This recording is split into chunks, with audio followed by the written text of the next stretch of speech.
언제 겨울이 오나 싶었는데 낙엽이 떨어지기가 무섭게 폭설이 내렸었죠. 그래서 후다닥 겨울 배경화면을 작업했습니다.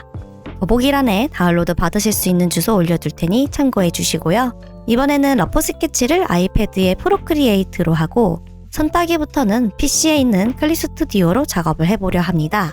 요즘 취향이 좀 바뀌었는지 전에는 뭔가 예쁜 장식이 많이 들어가고 눈에 확 띄는 쨍한 색감이라던가 복잡복잡한 그림을 좋아했는데요. 이번에 전체적으로 연한 컬러에 선도 너무 두껍지 않고 생략될 건 과감하게 생략된 심플한 느낌이 좋더라고요. 그래서 그때의 취향에 따라 조금씩 스타일이 바뀌는 타입인데 그리는 저는 재미있지만 반응이 항상 같을 순 없어서 어떻게 해야 좀 더 많은 분들이 좋아해 주실지 생각이 많아지더라고요. 제 영상이나 채널 방향에 대해 아쉬운 부분이 있으시다면 언제든 편하게 피드백 팍팍 주시면 좀 더 발전하는 모습 보여드릴게요. 자, 일단 오늘 그림의 작업 과정에 대해 설명을 좀 드릴 건데요. 포인트로 캐릭터가 가운데에 들어가고 사방에는 크리스마스에 어울리는 프레임을 그리려고 해요.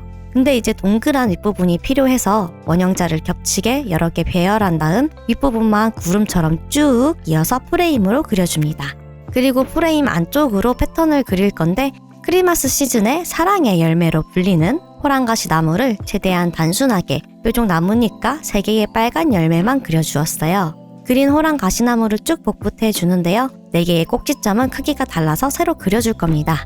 여기서 좀 고민이었던 게 아예 다른 오브젝트를 넣을까 싶기도 했는데 그러면 또 너무 따로 놀 것 같아서 같은 호랑가시나무지만 좀 더 풍성한 느낌으로 빈 공간을 채워주었습니다. 그 다음 배경에 들어갈 별을 그려줄 건데요. 크게 포인트가 될 부분이라 육각성으로 그려서 다른 느낌을 주고 빈 곳에 노란색의 오각성 모양 별들을 곳곳에 채우는데요. 크게 티나는 컬러가 아니어도 은은하게 보여서 더 좋은 것 같아요. 그리고 캐릭터는 갈색의 거친 브러쉬로 모서리 마감을 깔끔하게 하지 않고 좀 여백을 주면서 그려볼 건데요. 스케치랑 비슷하지만 더 예쁘게 수정할 수 있는 부분들은 조금씩 바꿔가면서 잡아줬고요. 저는 색칠할 땐 보통 영역을 잡아서 단축키로 채워 넣거나 페인트통으로 붓는 편인데요. 아마 티가 잘 안 나겠지만 이번엔 브러쉬에 텍스처감이 살았으면 해서 영역도 작고 하니 그냥 그어서 칠해 주었어요.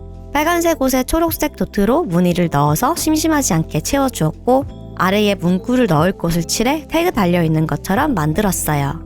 빨간색 안에 메리 크리스마스를 써준 후 간격과 배치를 어울리게 수정해줍니다. 브러쉬 크기를 조금 키워준 후 캔버스를 돌려가며 사선으로 그어줬는데요. 투명도를 낮춰서 바깥쪽에 있는 푸른색 쪽에 마스킹을 시켜 패턴처럼 넣어주었어요. 배경이 살짝 아쉬워서 흰색 브러쉬로 빈 곳마다 점을 찍어주거나 작은 리본 모양으로 만들어서 희미한 무늬를 더 추가했습니다. 여기서 이제 겉 배경의 색을 좀 더 밝은 하늘색으로 연하게 빼주고 테두리 색도 같이 바꿔줄게요. 이렇게 바깥쪽 컬러를 좀 눌러주어서 캐릭터에 집중되는 느낌이 듭니다.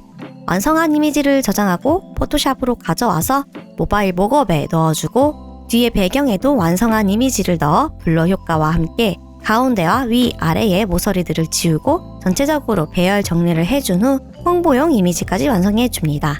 이렇게 해서 겨울 배경화면을 만들어 보았는데요. 어떠셨나요? 갑작스러운 폭설에 다들 놀라셨을 텐데 건강 유의하시고요. 다음 영상도 재밌고 알차게 준비할 테니 구독과 좋아요 부탁드리고 또 놀러와 주시기예요. 약속!